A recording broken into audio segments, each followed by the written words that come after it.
Target learning this lesson very much the hard way.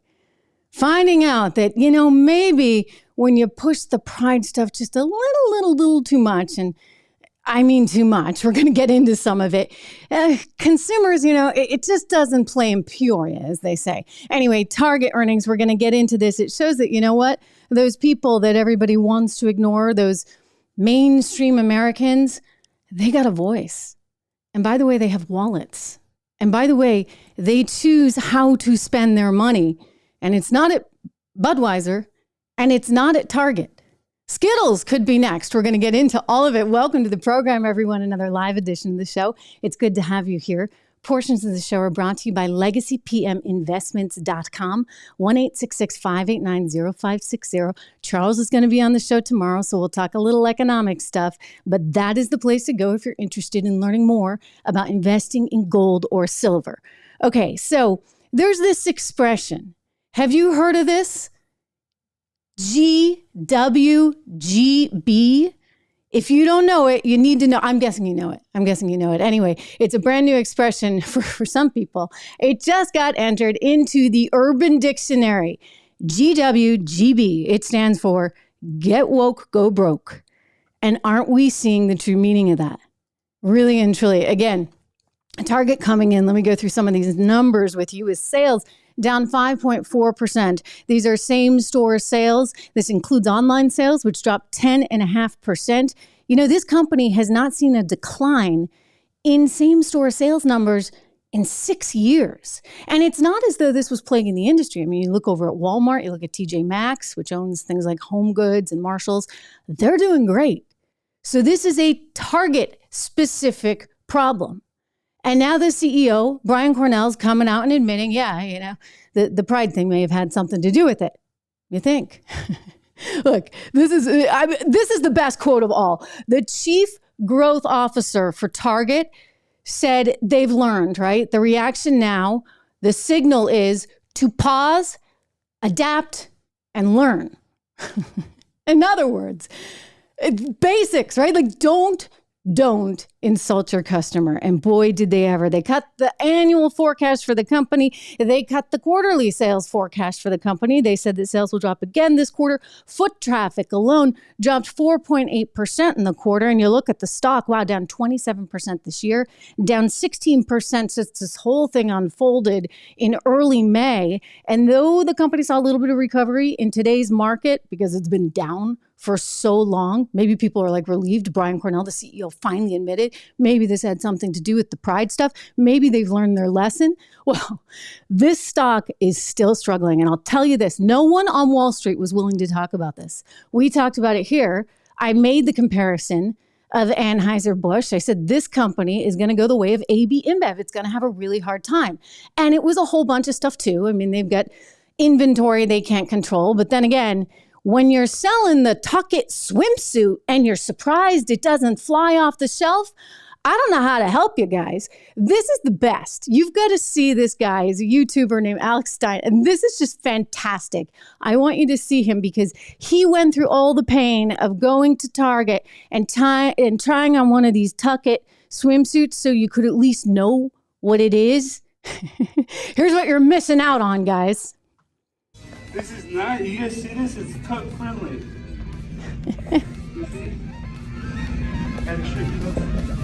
Extra coverage, Alex says. If you're listening on Apple Podcasts, where you're watching Alex Stein, We're at Target, checking out their tuck friendly Pride collection. That's right, guys. Extra crotch coverage, tuck friendly construction. Thank you, Target. No, it is. So he's giving it a shot. It says it's got extra crotch coverage.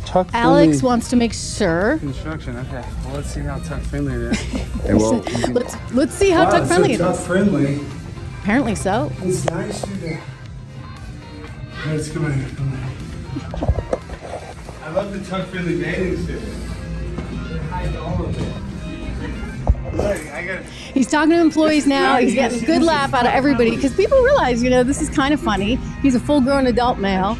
And he's wearing a rainbow swimsuit that was really designed for a woman, but it's tuck friendly. It's tuck friendly. So, all good. He's just making sure it's tuck friendly. It's really, really, really funny stuff. You got to check it out. I'm going to fast forward here to a little bit of the end because he does this great scene where he starts running just to prove how tuck friendly it is. Indeed. There you go. Look at that. You can do pretty much anything in it. Anyway, this is the problem, right? This is the problem. They were sort of force feeding this, and that wasn't the worst of it. I want to show you some other things because remember the satanic designer? If you don't remember this, let me refresh your memory. So Target came under fire because it had this whole Pride collection, right, with onesies and stuff. And it wasn't really that I think bothered people as much as maybe the tuck-it swimsuit. And also, well, they had a designer who wound up designing for them some of these onesies and stuff. But it just happened to be somebody who also designed satanic clothing. Kid you not. So here we go. Satanic clothing, Satan respects pronouns T. That was one of the things that this particular designer, that would be Eric Carnell, who was originally, I believe, I don't want to get this wrong, like born female. But anyway, Eric Carnell said he's not a Satanist, but yes, apparently had a whole clothing line about Satan respecting pronouns. So you do with that, I guess, what you want. Anyway, this is the thing. They had these t-shirts that said Satan respects pronouns. And then it went further, guys. It said, quote, Satan loves you, respects who you are. You're important and valuable in this world. You deserve to be treated with respect and love, blah, blah, blah, blah, blah. So what are you supposed to think as a parent? I mean, they say they're coming for your kids. Literally. Remember that in Tompkins Square in New York City?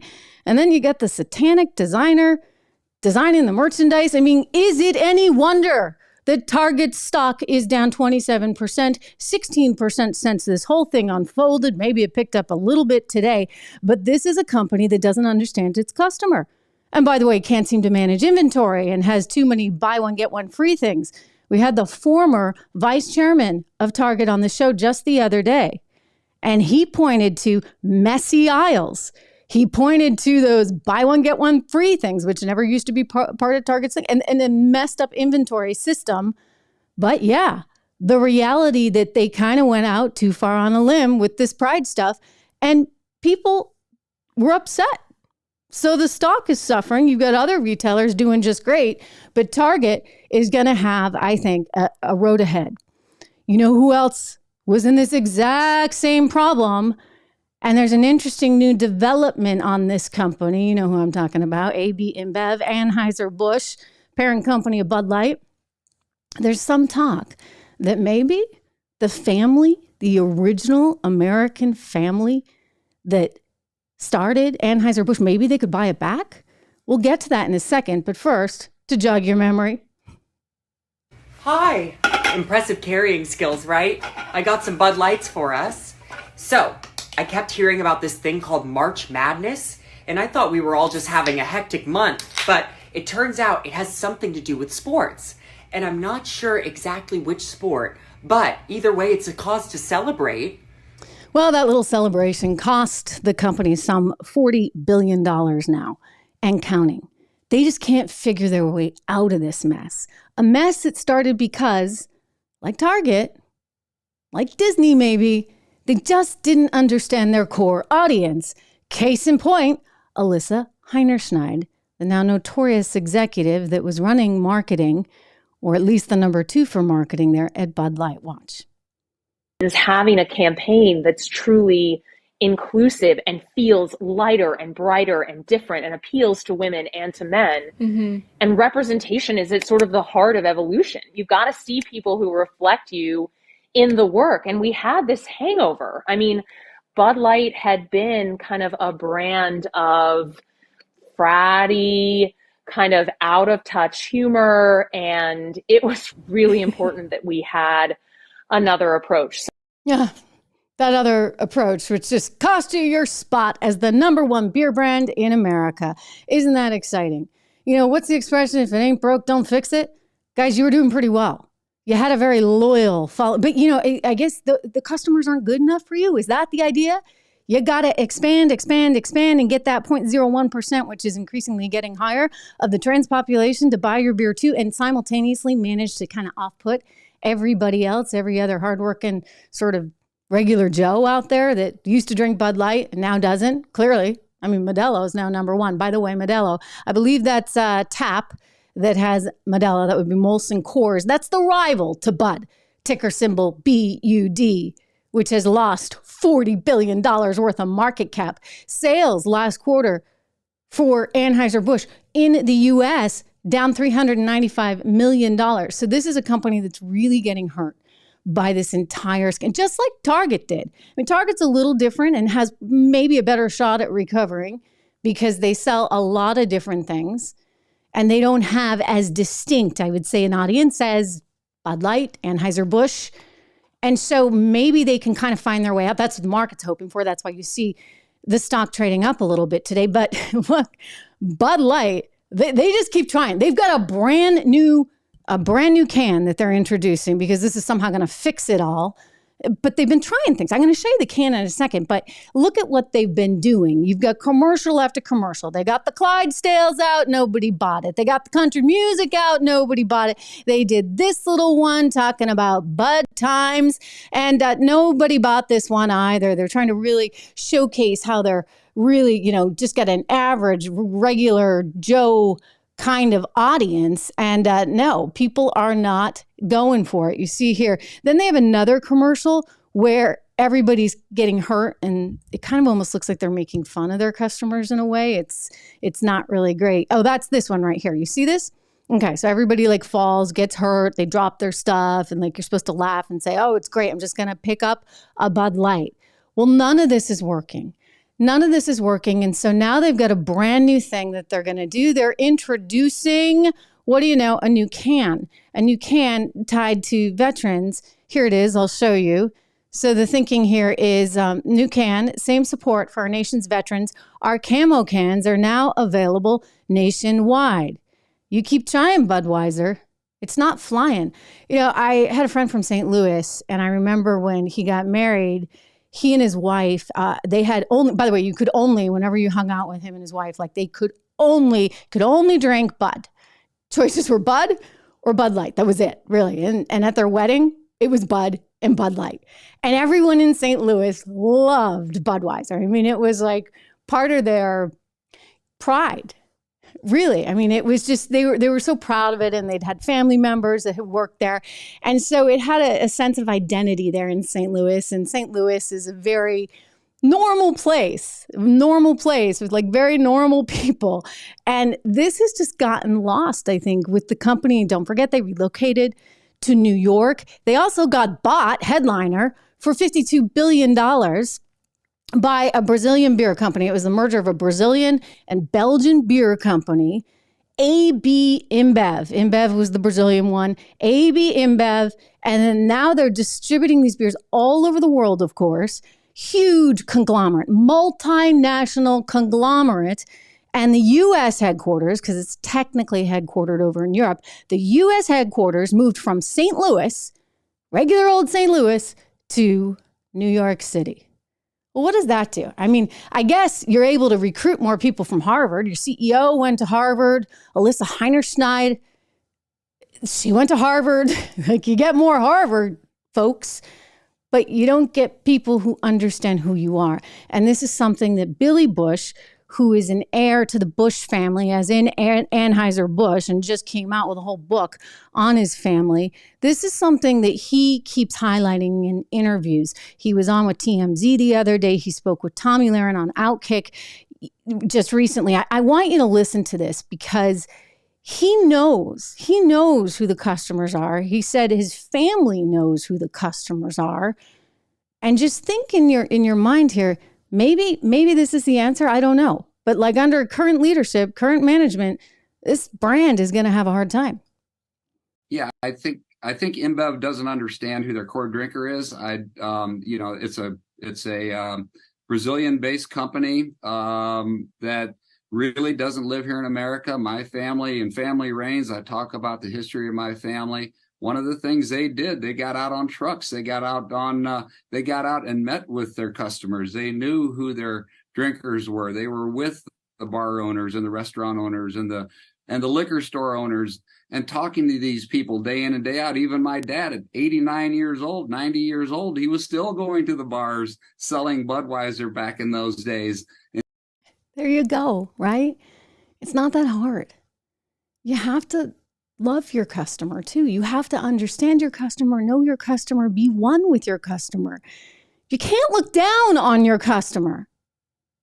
You cannot look down on your customer. And that inherently was the problem here with Alyssa. I'm a businesswoman. I had a really clear job to do when I took over Bud Light. And it was, this brand is in decline. It's been in decline for a really long time.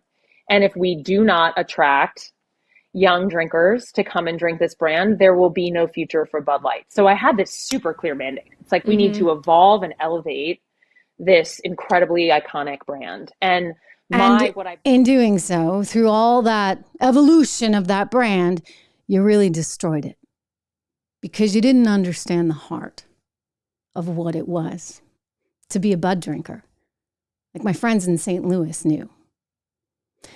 So this company can't figure out what to do. You can introduce all the camo cans you want. You can keep coming up with new Clydesdale commercials. You can play all the country music you want, but your beer drinker feels very betrayed. So interestingly, this Billy Bush, not that Billy Bush from the Anheuser-Busch family, he had a kind of solution here. I want you to hear it and weigh in. Weigh in on the comments below or in the live section right here. I'd like to hear your reaction because many of you probably think nothing can save this. Here we go. I urge that company, InBev, if they don't want that brand any longer, sell it back to the Bush family. Sell it to me. I'll be the first in line to buy that brand back from you, and we'll make that brand great again. There you go. There you have it. So maybe he could get a group of buyers together. Maybe just buy the Budweiser, right? Because they got all these other things.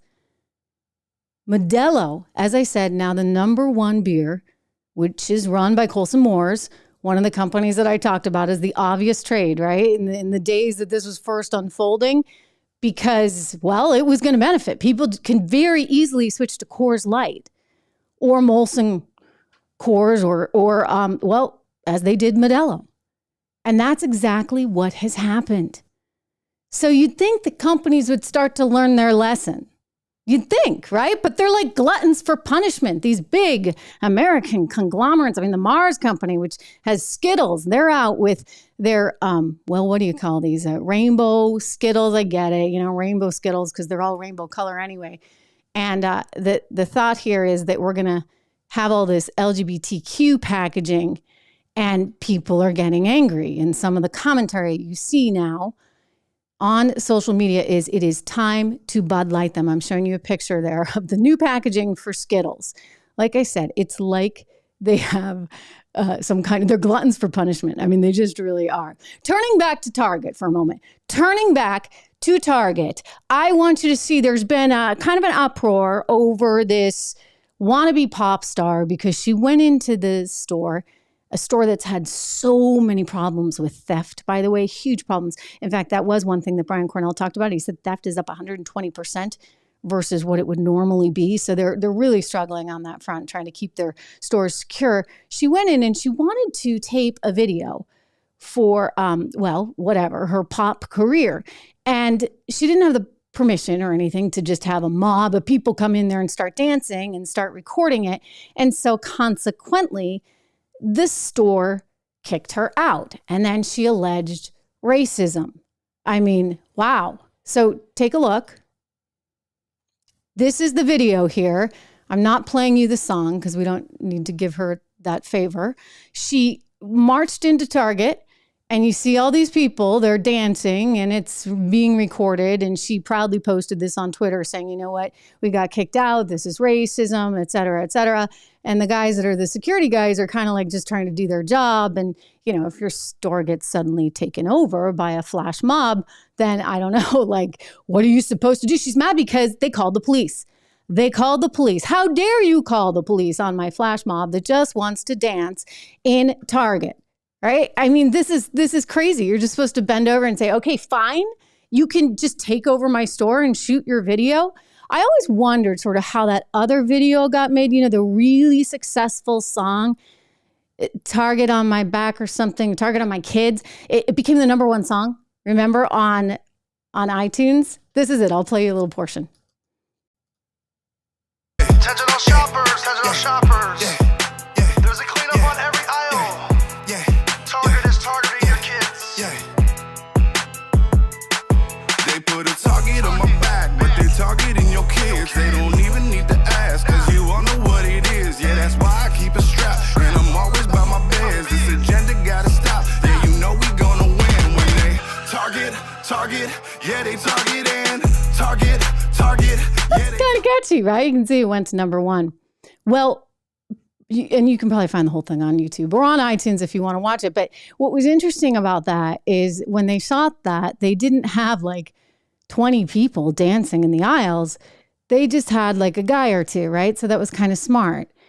And so I always wondered, like, how'd they get away with that? Like, how were they shooting in the store? I mean, I think they were probably just using small cameras and not causing much of a disturbance versus, of course, the wannabe pop star that thinks it's racism to call the police on her when she just floods the place with her 20 some odd dancers. And that's being conservative in the estimate. Well, this was really neat. I loved the reaction that Twitter put out.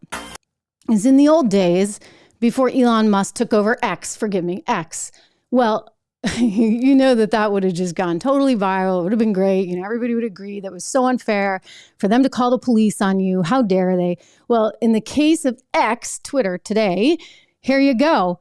So she posted this with this wild allegation, really wild allegation. And Twitter came back saying basically that she was infringing on stuff, right? The Target has a clear policy prohibiting this kind of behavior. It is not right to assume that a Target employee is racist because they're following the store's policy. And this is because the readers were adding context. So kind of interesting, all of it to watch. Something else that's interesting to watch, that would be the kangaroo court down in Fulton County, Georgia. I mean, unbelievable. You know the story. I told you about it in real time as it was going on. You had the indictment that was getting filed. Well, I mean, normally in like the real world, you would have a judge that would be delivered a verdict by by the grand jury. So the grand jury listens to everything, hears it out, has a verdict, which they submit to the judge, and then the judge would give that to the prosecutor and to the clerks, right? The administrators that would then file it. But that's not what happened. No, sirree. They had this all signed, sealed, and delivered before the grand jury ever even gave a verdict. It was so weird when Fannie Willis, who's the DA down there in Fulton County, when she was asked about it, here's what she said. We have new information because the woman who actually did file it has come forward. But watch Fannie Willis first. I am not an expert on clerks' duties or even administrative duties. I wouldn't know how to work that system, and so I'm not going to speculate. Next question.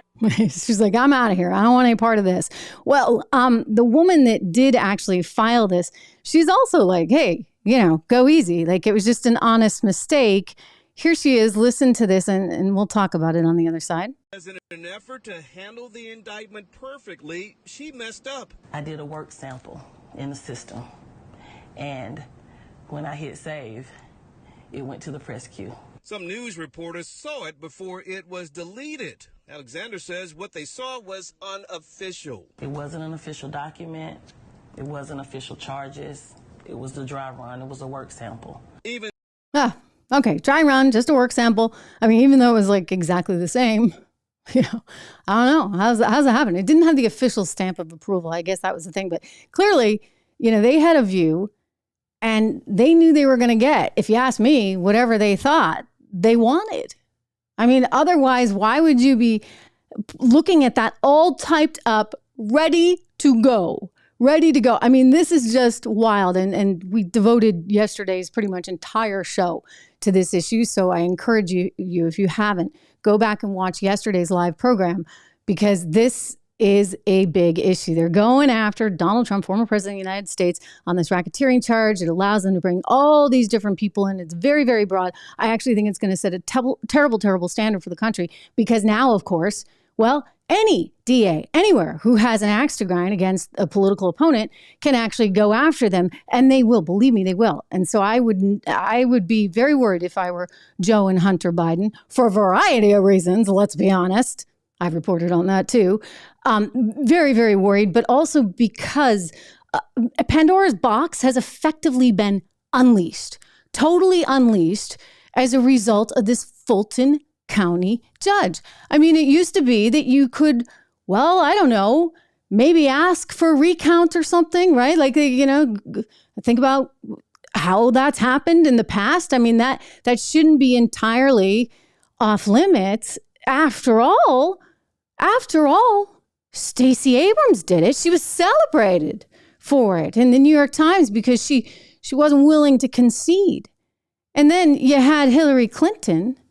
For goodness sakes, I want you to never forget this. In August of 2020, before anybody had even cast a vote, saying that if it was close, boy, oh boy, that Democrats would need to go into action. Here she is speaking on a podcast. You know, Joe Biden should not concede under any circumstances, because I think this is going to drag out, and eventually I do believe he will win if we don't give an inch. Oh, yeah. Of course, it just depends on which team you're on, right? Who's the we? Because you weren't going to give an inch. But if he tries not to give an inch, well, then, you know, it's game over.